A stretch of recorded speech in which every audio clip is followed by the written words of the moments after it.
तो वास्तु में एक दिशा है, साउथ यानी दक्षिण।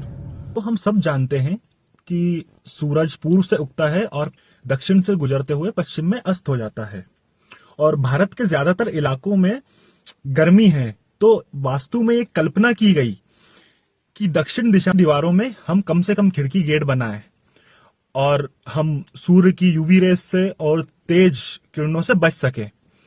लेकिन 1900 के दशक में कह दिया कि दक्षिण दिशा यम की दिशा है, दक्षिण में यम का वास है। तो बात आती है जो क्वालिफाइड आर्किटेक्ट्स है, इंजीनियर्स है और जो भवन निर्माण कला और शिल्प शास्त्र को समझते हैं, वे जानते हैं कि दक्षिण की दिशा यानी यम की दिशा से हमें कैसे लड़ना है। तो दक्षिण दिशा में हम विंडोज बनाते हैं, उसमें 2.5 फीट का छज्जा लगाते हैं।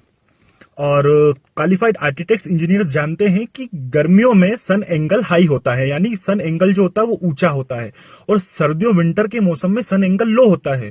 तो उस 2.5 फीट के छज्जे से सूर्य की यूवी रेस छज्जे पर पड़ेगी और धूप कमरे में नहीं आएगी। और सन का लो एंगल होने की वजह से सर्दियों के मौसम में धूप आएगी, जो कि हमारे लिए डिजायरेबल है।